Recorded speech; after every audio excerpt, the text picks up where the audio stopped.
Revelation was a letter written to several churches by John. John was an aged prophet, and as he was writing the letter, he was sitting or living on a small volcanic Greek island called Patmos. It was only 7.5 miles by 6 miles in size. He would have been banished to the island by the Romans. He was exiled for his preaching of the Word of God and his testimony about the life of Jesus.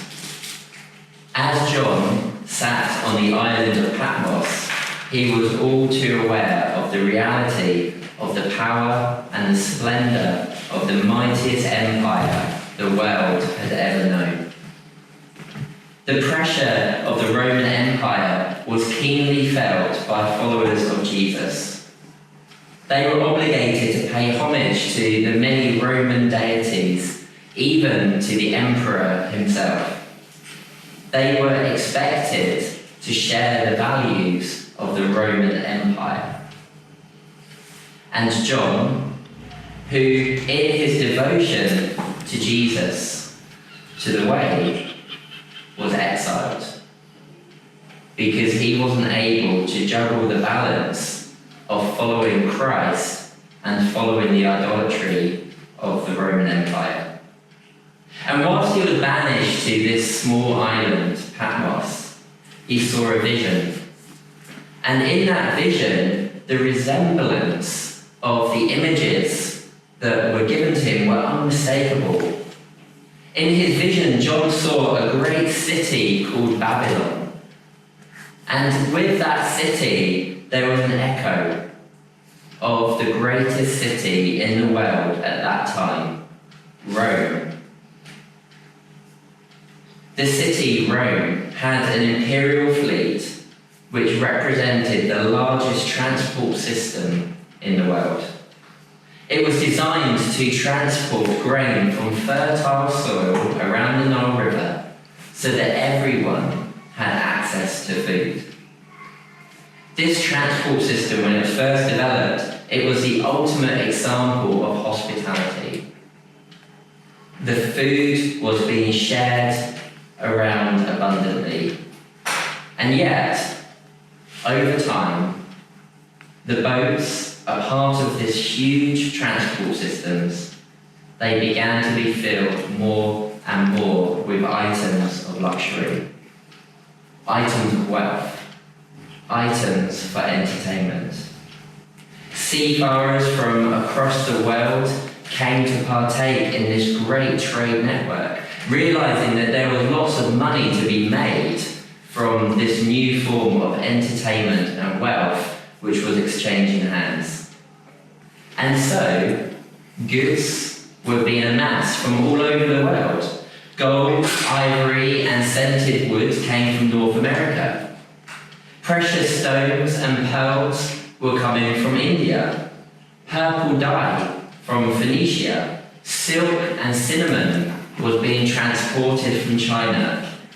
And then, of course, the lowest of the low, the least valuable of all of the commodities on the ships that were being transported were slaves and gladiators, purchased alongside their chariots for the entertainment of the masses. John, who was exiled to a small island by the mightiest and most wealthy empire in the world, he saw a vision. And in that vision, the greatest city was falling. In the vision that John saw, he was using the language directly from the prophets, seeing the destruction of Babylon and the violence of that language. It cannot be mistaken. It says, "Do to her as she has done to others, double her penalty for all her evil deeds. These plagues will overtake her in a single day, death and mourning and famine. She will be completely consumed by fire, For the Lord God who judges her is mighty. Things are not looking good for Babylon, and yet we may begin to squirm at the violence of a God that perhaps we had suppressed. A God that sounds more like the wrathful God of the Old Testament than perhaps the God that we've come to understand through Jesus in the New Testament.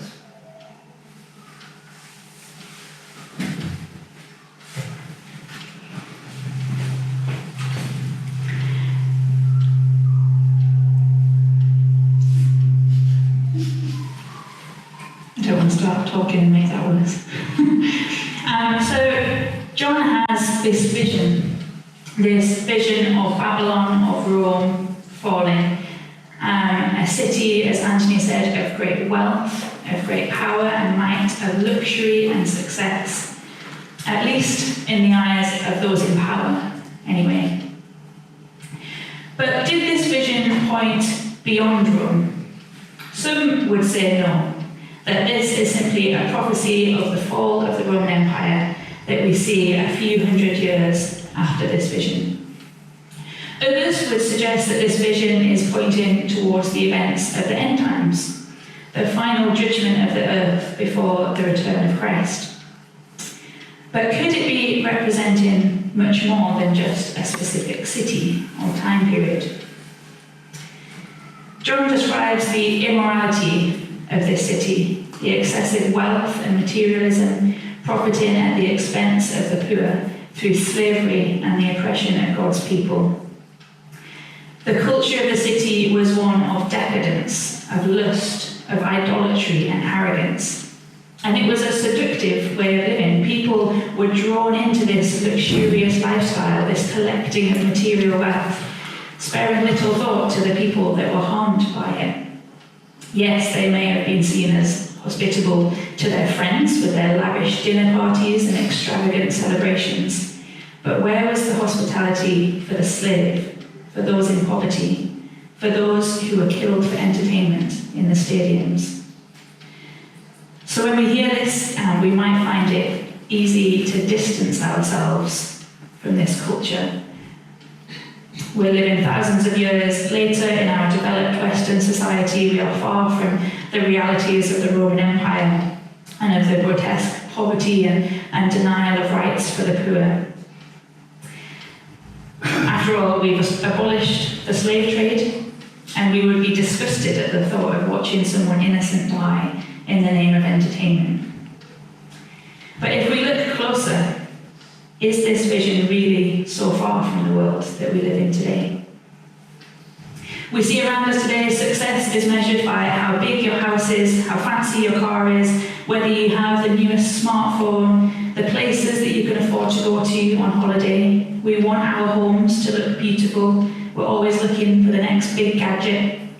We shop for convenience and for comfort. We're already seeing Christmas stuff in the shops, and we've barely had time to take a breath since summer. There's no denying that we live in a materialistic culture. We see governments spending more money than they have, whilst farmers and producers are often paid less for their produce than it even costs them to make. We see workers in sweatshops in horrific conditions and not being given enough wages just to be able to feed their families. It's estimated that there are more slaves around the world today than there ever have been, and the British government have estimated there are still tens of thousands of people in modern slavery in the UK today. We see children across the world caught up in the sex trafficking trade. So when we look at this, when we look around us and see these things in our streets, in the world, is our culture any better than the picture of Babylon that we see in this passage? And bringing that a bit closer to home, is the church immune to this culture, this lifestyle? Or do we still find ourselves being influenced by the same worldly desires as everybody else? Would we mourn the loss of our possessions, our money? If we woke up tomorrow morning and checked our bank accounts, they were empty, our cars wouldn't start, if all of our possessions had been stolen. Would we mourn? I think I probably would. Do we spare a thought for the workers who produce our food, our tea, our coffee, our clothes, or do we just hunt for a bargain? Do we turn a blind eye to the immorality around us? Or do we just hopelessly despair, but carry on as we are anyway? We may think that there is a clear distinction between this materialistic culture and the way that we live within the church, but I think this line can often be less clear-cut than it at first seems. For example, I read a story of a church in Texas not long ago who decided as a way of reaching out to the community that they would give away 16 cars, 15 flat-screen TVs, furniture and lots of other things. Now when you read this, you might think, well, that's extravagant generosity, that's showing hospitality to the local community. But in other ways, is that just succumbing to that desire for material possessions that is so pervasive in society? Should we be encouraging this, or should we be offering something more?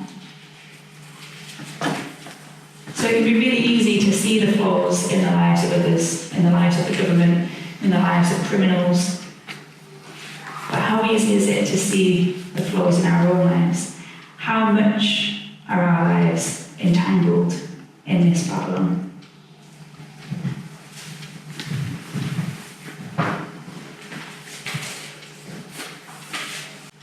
So as John sits on his island, recording his vision of the destruction of Babylon, the Old Testament strikes home the reality of the vision that he's been given. Because in the visions that he's been given, there is again the echoing of his history, the history of God's people. The Lord, who is the Redeemer of his people, and who delivered on his promises to lay waste to mighty empires in the past, who were stopping them from getting into their promised land, or who were occupying the land that they believed they were entitled to. One of the empires was the mighty Babylon Empire. It was an empire that was so corrupted that the land and the people were all worshipping false gods and idols. And we learn that God brought down his wrath on that empire. It says in Isaiah, "Listen to this, you pleasure-loving kingdom, living at ease and feeling secure. You say, I am the only one, and there is no other. I will never be a widow or lose my children.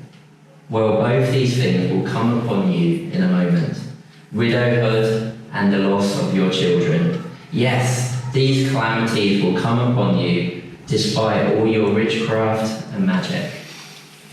It's the exact same pronouncement as what was declared to the Babylon in this vision. And yet, God's people would also have known the fine balance of walking in relationship with God. In some respects, maybe like standing on the edge of a cliff, because they too are not immune to his judgment. You see, in the past, the Lord brought his people out of a land of oppression and slavery. He brought them out of Egypt. And yet, God's people, time and again, squandered that freedom and fell into immoral behavior, and it did not go unnoticed by God. In Jeremiah, it records God saying to his people, "I will double their punishment for all their sins, because they have defiled my land with lifeless images of their detestable gods and have filled my territory with their evil deeds." Again, there is no mistaking the same language that is there in Revelations. It later says, "Cursed are those who put their trust in mere humans, who rely on human strength and turn their hearts away from the Lord. They are like stunted shrubs in the desert, with no hope for the future.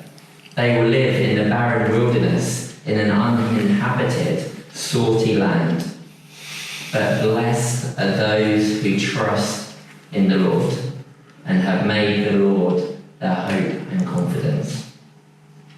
Blessed are those who trust in the Lord. In John's revelation, God made 2 commands to his people. The first command was, "Come out of her, my people."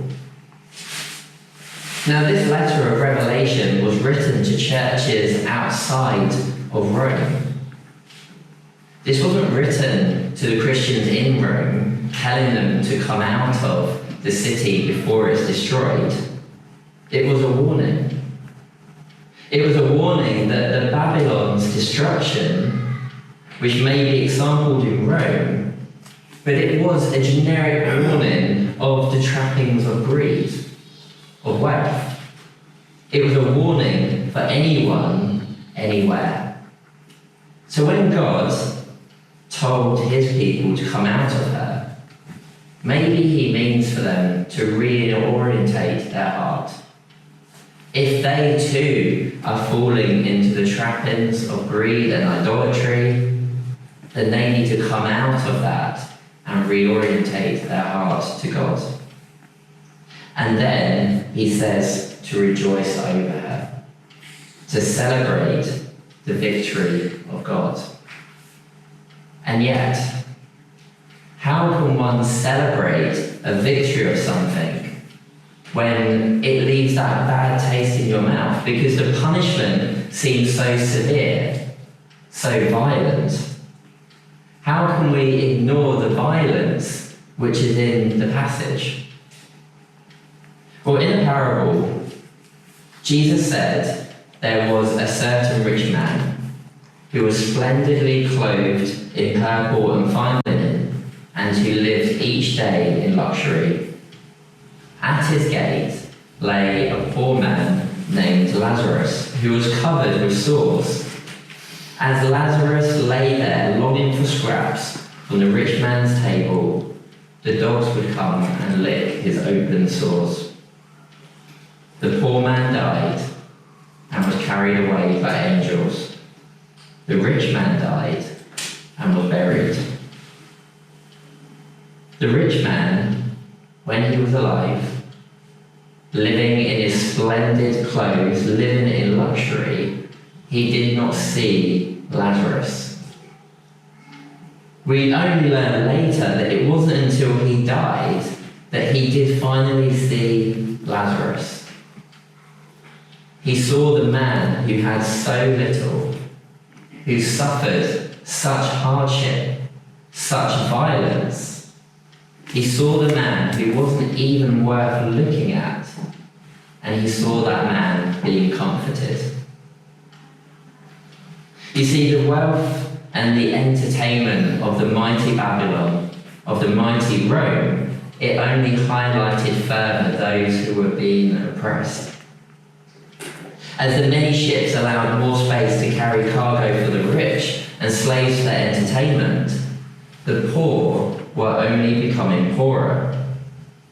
But the issue with this violence that they're committed against other people is that it's ultimately self-destructive. If we look closely at the passage in Revelation, we'll realise that the violence that is being discussed, it is not at the hand of God. It is self-destructive violence. It is the reality that everything that is not in God will come to an end. Everything that is not true, that is not love, that is not hospitable, will come to an end. And don't get me wrong, it's not so much a threat, but it's rather a reality that the Bible testifies to. And it's a good thing, because it is that violence which is hurting people. It is the violence which is seeming to be allowed to happen unchecked in that culture.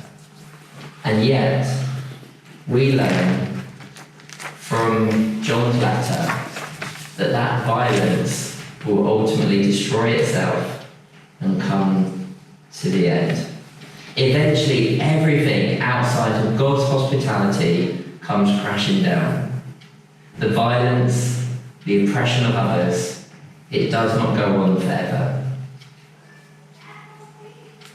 Because a new city will rise in its place. And all that is good, all that is valuable in Babylon, in Rome, in the world, it will be redeemed and present in the new city. And the city offers a promise that those who are in God, those that remain in God, will be able to enter. They will be permitted to enter through the gates of the city and eat from the fruit of the tree of life. You see, this city is free for anyone to enter, but it is not a place for the violence of the world. In God's justice, He honours those that place their trust in Him and love everything that He loves. In His city, there is no place for oppression and self-importance. Rather, there is only place for each other. This is hospitality, and the reality of the violence that we exercise when we are not in hospital. We're not hospitable. The violence which is not of God's, the violence which God has ultimately come to rescue us from, the violence which only leads to destruction.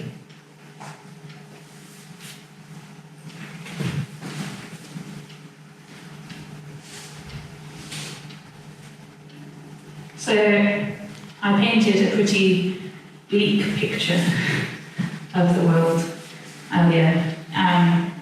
But that's not where we end, that's not where we finish. How do we respond to this inhospitality that we see around us, this oppression that we see around us and even within us?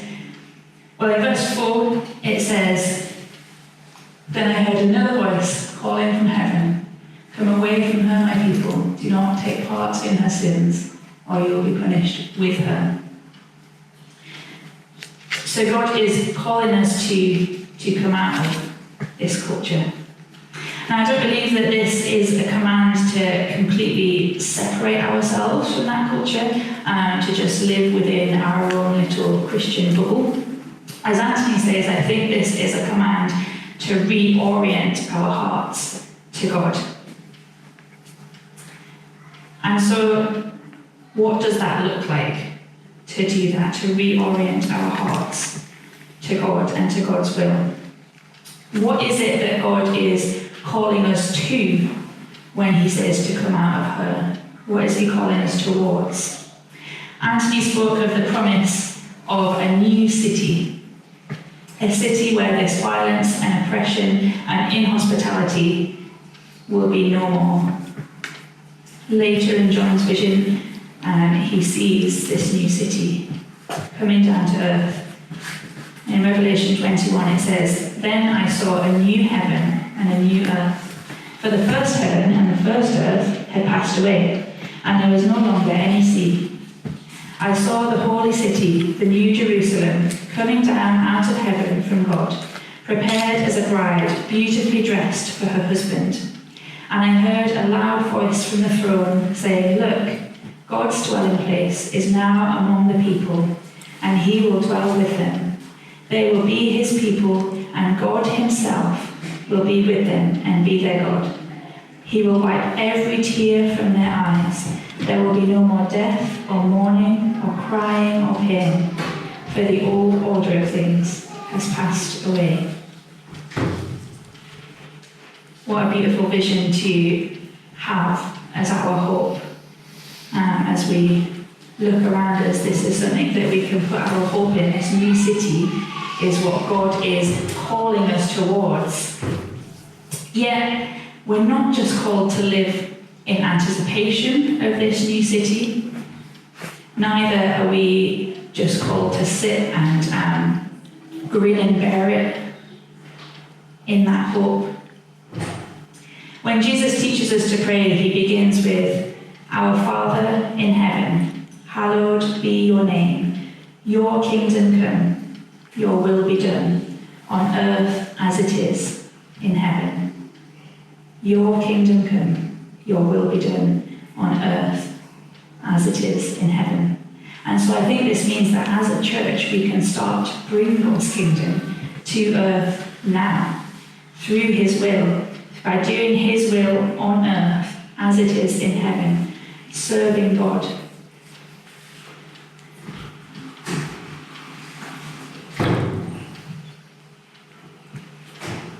There's a book by a guy called Gerard Kelly, called Church Actually, which I really recommend you read. I haven't read all of it, but I know Finn has, and he raves about it. And Gerard Kelly, he illustrates this idea beautifully through the story of Abraham and his time spent waiting for God's promise of the inheritance of the promised land. And I just want to read a passage from that, because he says it much better than I would if I was regurgitating it. So he says, "Abraham didn't live under canvas because he was just passing through on his journey to a home elsewhere. He lived the life of a camper because he was waiting to inherit the campsite. Every tent peg the old man and his family drove into the ground reminded them that this very soil had been promised to them. They lived in tents in the land that God had said would one day be theirs. Abraham is not a model of the kind of faith that waits to be taken to a better place. He is a model of the kind of faith that knows this place will one day be better. This switches the polarity of Abraham's engagement with his culture.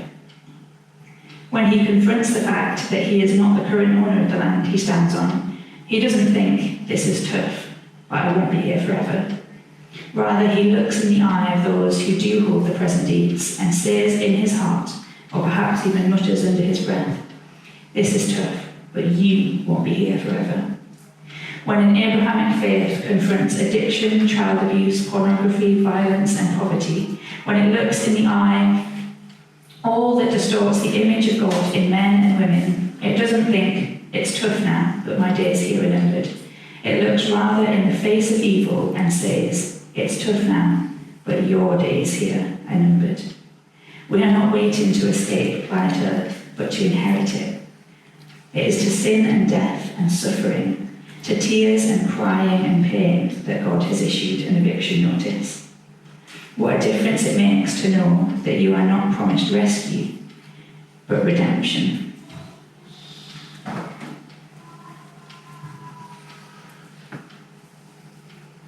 So this new city that God calls us towards isn't just a distant hope in the future, but it's something that we can bring to earth now through doing his will.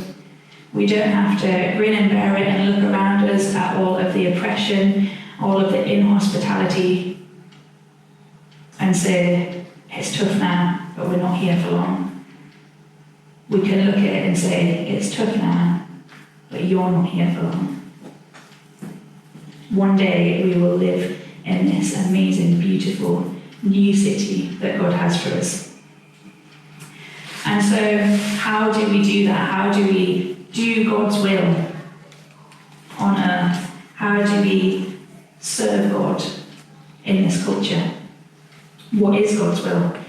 When I thought about that question, Isaiah 58 instantly came to my mind when God talks about the fasting that he requires from us. And he says, free those who are wrongly imprisoned. Lighten the burden of those who work for you. Let the oppressed go free and remove the chains that bind people. Share your food with the hungry and give shelter to the homeless. Give clothes to those who need them and do not hide from relatives who need your help.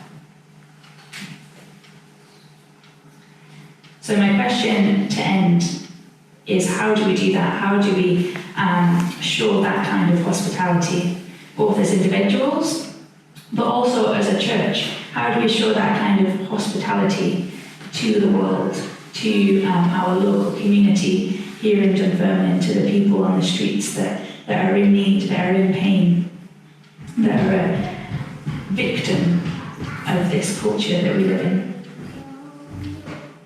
And I will leave you to ponder.